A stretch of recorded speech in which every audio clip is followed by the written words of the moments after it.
अस्सलाम वालेकुम स्टूडेंट्स, आज हम सॉल्व करेंगे short questions of practical centre guess paper section B के शॉर्ट क्वेश्चन सॉल्व करेंगे। यहाँ पे हम इसके में हमारे पास पहला क्वेश्चन है differentiate between neritic and oceanic zone. अब हमें बताना है कि नैरेटिक और ओशियनिक जोन का क्या डिफरेंस है। तो हमने याद रखना है जो शैलो वाटर होता है, जो ऊपर ऊपर का वाटर होता है present at the edge of continental shelf, its depth में be up to 180 to 180 meters in clear water. यानी कि जो आगे आगे का पानी होता है ना, जो इतना गहरा नहीं होता है, उसे हम कहते हैं नैरेटिक जोन। और जहाँ पे नैरेटिक जोन खत्म होती है वहाँ पे शुरू होती है ओशियनिक जोन, यानी कि consist of entire rest of the ocean from bottom edge of the neritic zone. सही है। अब नैरेटिक जोन के बाद वाला जहाँ पे सनलाइट नहीं पड़ रही होती उसे हम कहते हैं ओशियनिक जोन। ये मैं आपको एक पिक्चर में भी दिखा देती हूँ, ये आप देख सकते हैं। इसके अंदर ये देखें, ये आ गई हमारे पास इंटरटाइडल जोन, जहाँ पे लहरें वगैरह आ रही होती हैं। ये नैरेटिक जोन आ गई। नैरेटिक जोन में क्या होता है, ये वाला शैलो वाटर मौजूद होता है, उसके बाद डीप वाटर यहाँ पे ओशियनिक जोन में मौजूद होता है। यहाँ पे और एक जगह और बताया हुआ है, यहाँ पे देखेंगे जो स्टार्टिंग का था ये शैलो वाटर, ये नैरेटिक जोन है, और ये बाकी का सारा जो है ये ओशियनिक जोन है। और नैरेटिक वाटर की जो डेप्थ होती है वो तकरीबन 180 मीटर्स तक होती है। ठीक है। उसके बाद हमारे पास नेक्स्ट क्वेश्चन आ जाता है कि हाइपोजियल और एपिजियल जर्मिनेशन का क्या डिफरेंस है। तो एपिजियल या हाइपोजियल का डिफरेंस ये है कि हाइपो मीन्स नीचे और एपी मीन्स ऊपर। तो जो हाइपोजियल जर्मिनेशन उसमें तो उसमें प्लांट जो होता है वो क्या करता है, मतलब जर्मिनेशन होती है प्लांट की बिलो द ग्राउंड, यानी ग्राउंड के नीचे नीचे। और एपिजियल में क्या होती है, जर्मिनेशन होती है अबव द ग्राउंड, यानी कि ग्राउंड के ऊपर। कॉटिलेडन्स जो होते हैं वो सॉइल के अंदर ही रहते हैं, और इसमें कॉटिलेडन जो होते हैं वो सॉइल के बाहर आ जाते हैं। एग्जाम्पल्स में अगर हम बात करें तो हाइपोजियल जर्मिनेशन होती है कोकोनट में, पी और मेज में, और एपिजियल जर्मिनेशन जो होती है वो बीन्स और कैस्टर में होती है। मैं आपको दिखा देती हूँ ये भी पिक्चर में, ताकि अच्छे से समझ आ जाए। ये आप देख सकते हैं यहाँ पे किस तरह से बताया हुआ है कि जो हाइपोजियल जर्मिनेशन होती है उसमें यही वाली चीज़ के ये ग्राउंड के अंदर ही होती है, और उसमें कॉटिलेडन जो होता है वो ग्राउंड के नीचे ही रहता है। ये वाली चीज़ में देखें कि कॉटिलेडन जो है अंदर ही रहा है, बाहर बस ये स्टेम और लीफ वाला पार्ट ऊपर आया है। ठीक है।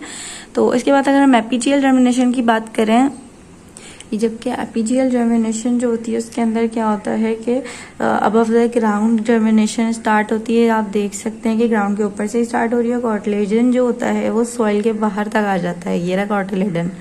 ठीक है। ये वाला पार्ट कॉटिलेडन जो है सॉइल के बाहर आ गया है। तो आपने याद रखना है कि हाइपोजियल और एपिजियल का फ़र्क क्या होता है। उसके बाद नेक्स्ट हमारे पास मौजूद है क्या कि माइटोसिस और मियोसिस का डिफरेंस बताना है। ये सिंपल से डिफरेंसेस हैं। इसमें क्या होगा कि सोमैटिक सेल्स, इसमें सोमैटिक सेल्स यानी बॉडी के सारे सेल्स के अंदर माइटोसिस हो रही होती है, जबकि जर्म सेल्स जो गैमेटोजेनेसिस का प्रोसेस हो रहा था उसमें हो रही है मियोसिस। अब इसकी वजह ये होती है कि जब अगर हम बात करें मियोसिस की, तो मियोसिस में हमें पता है गैमेटोजेनेसिस के बाद फर्टिलाइजेशन में 2 सेल्स कंबाइन करके एक जायगोट बनाते हैं। अगर उसमें नंबर ऑफ क्रोमोसोम्स हाफ ना हो तो क्या होता है कि अगर इधर भी पूरे हैं 2n, इधर भी पूरे हैं, तो ये 4n हो जाएंगे कंबाइन हो गए। तो ये पे हर स्पीशीज में बढ़ते जाएंगे नंबर ऑफ क्रोमोसोम, जबकि वो तो फिक्स रहते हैं एक स्पीशीज में। तो उसकी वजह से ये होता है कि मेयोसिस यानी जर्म सेल्स में मेयोसिस इसलिए होती है ताकि क्रोमोसोम नंबर हाफ हो जाए, और ताकि जब वो दोबारा कंबाइन हो तो उनका क्रोमोसोम नंबर दोबारा से डिप्लॉयड हो जाए। तो ये होता है सोमैटिक सेल्स में, ये होता है जर्म सेल्स में। इसमें 2 डॉटर सेल्स प्रोड्यूस होते हैं और इसमें टोटल 4 डॉटर सेल्स प्रोड्यूस होते हैं। इसमें जो है डिप्लॉयड रहते हैं, जेनेटिकली आइडेंटिकल होते हैं वो सेल्स। फॉर एग्जांपल कहीं पे वुंड लग जाता है, कोई भी चीज़ आती है, तो उस चीज़ को रिकवर करने के लिए माइटोसिस होती है और जेनेटिकली आइडेंटिकल सेल प्रोड्यूस होते हैं। जबकि हैप्लॉइड सेल्स इसमें मौजूद होते हैं जिनके अंदर जो क्रोमोसोम नंबर होता है वो हाफ हो चुका होता है, और जेनेटिकली डिफरेंट सेल्स होते हैं जिसकी वजह से वैरायटी प्रोड्यूस होती है। ठीक है। उसके बाद हमारे पास आ जाएगा ऑटोनोमिक और पैराटोनिक मूवमेंट क्या होती हैं। अब ऑटोनोमिक मूवमेंट जो होती हैं वो होती हैं जो कि इंटरनल स्टिमुलाई है, बॉडी के अंदर जो स्टिमुलाई होता है उसकी वजह से हो रही होती हैं, और ऐसा रिस्पॉन्स जो कि बाहर की स्टिमुलाई की वजह से हो रहा था, फॉर एग्जाम्पल टेम्परेचर, लाइट वगैरह की वजह से हो रहा होता है, उसे हम कहते हैं पैराटोनिक मूवमेंट। तो इसके जो रिस्पॉन्स होता है इसमें जीन्स इन्वॉल्व होती हैं, और पैराटोनिक डायटोनिक में जीन्स इन्वॉल्व नहीं होती हैं। तीसरे में हम इनके जो है टाइप्स बता देंगे। इसके टाइप्स किन्हें रहते हैं, growth curvature and turgor movement. इसके टाइप्स रहते हैं tropic movement and nastic movement. For example MCQ में आपसे पूछ सकते हैं ट्रॉपिक और नेस्टिक मूवमेंट कौन से रिस्पॉन्स मूवमेंट की टाइप है, तो पैराटोनिक और ऑटोनोमिक में आपको पता होना चाहिए कि आंसर क्या लगाना है।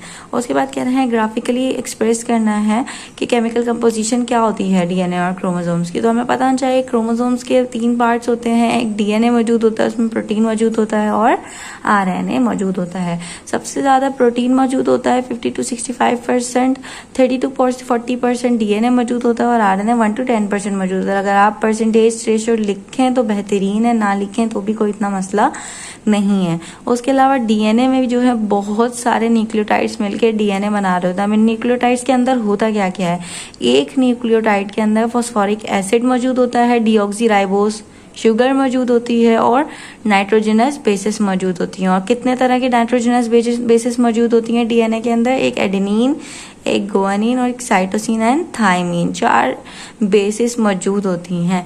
उसके बाद हमारे पास आ जाता है कि हमें एक शॉर्ट नोट लिखना है स्क्लेरेनकाइमा पे।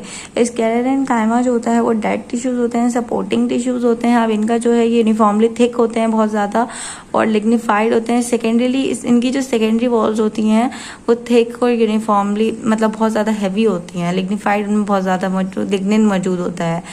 अब ये क्या करती हैं, स्ट्रेंथ प्रोवाइड करती हैं प्लांट की बॉडी को। अब इनके जो है इतनी थिक होती हैं, कभी कभी वॉल्स के जो ल्यूमन होता है ना सेल का, यानी जो बीच का हिस्सा होता है वो तकरीबन ख़त्म ही हो जाता है। इतनी ज़्यादा इनकी वॉल्स थिक हो चुकी होती हैं कि ल्यूमन तो ना होने के बराबर मौजूद होता है यहाँ पे।